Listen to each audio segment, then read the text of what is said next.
Actor Dhanush நடிக்கும் புதிய படம் கரா. இந்த படத்துக்கான ப்ரீ ரிலீஸ் இவெண்ட் சமீபத்துல சென்னை நடந்துச்சு. இதுல சூரஜ் பேசியிருக்காரு. தனுஷ் கரா படத்திற்காக பல அவார்டுகளை வெல்வாரு. எனக்கு அவரோட ஒரு தொடர்பு உண்டு. நான் என் ஆரம்ப நாட்களில் ஒரு நிகழ்ச்சிக்கு சென்றிருந்தேன். அங்கு தனுஷின் காதல் கொண்டேன் படத்தின் டூப் இருந்தது. அதில் அவர் நடித்த போது அவருக்கு ஒரு சூப்பர் ஸ்டார் அளவிலான வரவேற்பு கிடைத்தது. கே.எஸ். ரவிக்குமார் பேசியிருக்காரு. தனுஷ் பலரை போலவே நானும் உங்கள் ரசிகன். நீங்கள் உலகத்தரம் வாய்ந்த இடத்திற்கு சென்று விட்டீர்கள். நாங்கள் இருவரும் இணைந்து ஒரு படத்தில் நடிக்க பிளான் பண்ணியிருந்தோம். அது துரதிருஷ்டவசமா அது நடக்கல. நான் உங்கள் இந்திய படத்தை பார்த்தேன். கதை நன்றாக இருந்ததோ இல்லையோ அது விஷயம் இல்ல. உங்க நடிப்பு அற்புதமா இருந்தது அப்படின்னு இவர் பேசியிருக்காரு. வெற்றிமாறன் பேசியிருக்காரு. வடச்சென்னை 2 படம் பற்றிய தகவல் விரைவில் தருவோம். தனுஷ் என்கிட்ட கரா படத்தை பத்தி நிறைய பேசியிருக்காரு. வழக்கமாக படங்கள் விமர்சிப்பவர்கள் கூட இந்த படம் நல்லா இருக்குது அப்படின்னு கூறினாங்க. மாரி செல்வராஜ் பேசியிருக்காரு. தனுஷ் சார் படத்தை பார்த்துட்டு அவர் அதை மிக சிறப்பாக செய்துள்ளார் சார் அப்படின்னு என்கிட்ட சொன்னாரு.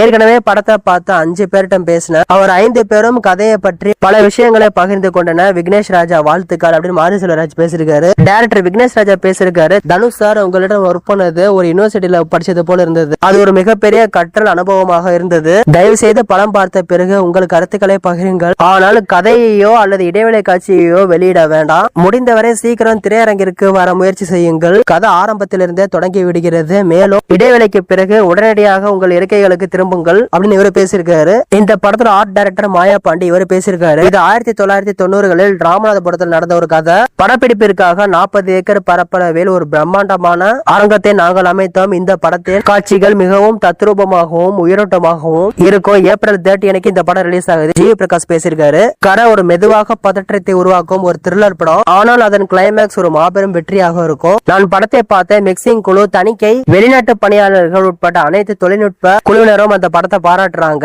ஒரு நடிகர் ஒவ்வொரு காட்சியிலும் தன்னை நிரூபிக்கிறார் என்றார். அது தனுஷ் சார் தான். RR செய்யும் போது எனக்கு ஏற்பட்ட அதே உணர்வு தான் ட்ரெய்லரை பார்த்த போதும் ஏற்பட்டது. அவர் இந்திய சினிமாவின் மிக சிறந்த நடிகர்கள் ஒருவர். நாங்கள் இருவரும் சினிமாவை ஒரு சாதாரண ஆளாக தான் தொடங்கினோம். ஆடுகளம் படத்துக்கு பிறகு அவர் நிறைய கற்றுக்கொண்டே இருந்தார். அவர்கிட்ட எல்லா விதமான திறமைகளும் இருக்கு. அனைத்தையும் என்னுடன் வெளிப்படையாக பகிர்ந்து கொள்கிறார். சினிமா மீதான அவரது ஆர்வம் இன்னும் வலுவாக இருந்து கொண்டிருக்கிறது. கரா ஒரு மிகவும் சிறப்பான திரைப்படம். இயக்குனர் விக்னேஷ் ராஜாவின் ட்ரெய்லருக்கு பெரும் வரவேற்பு கிடைச்சிருக்கு. படத்தை பார்த்தவர்கள் அது மிகவும் நன்றாக இருப்பதாக கூறினாங்க. வெற்றிமாறனுடன் ஒர்க் பண்ண பிறகு மக்கள் அடிக்கடி இது போன்ற ஒரு வேலையை தான் நான் விரும்புகிறேன் என்று சொல்வார்கள். விக்னேஷும் அந்த தரத்தில் ஒரு வேலையை வழங்கியுள்ளார். ஒவ்வொருவரிடமும் ஒரு வித்தியாசமான நடிப்பை நீங்க காணலாம். தனுஷ் சார் ஒவ்வொரு நடிப்பிலும் தன்னை மெருகேற்றி கொண்டே இருக்கிறார். மிக சிறந்த விஷயத்தில் கூட அவர் ஆழ்ந்து உழைக்கிறார். சினிமா மீதான அவரது காதல் மேலும் மேலும் வலுப்பெற்றுக் கொண்டிருக்கிறது. ஒரு நல்ல நண்பன் நமக்கு சப்போர்ட் பண்றது போல நான் தேசிய விருதை வென்ற போது அவர் ஒரு ட்வீட் போட்டாரு அப்படின்னு இவர் பேசியிருக்காரு. மமிதா பைஜு பேசியிருக்காங்க.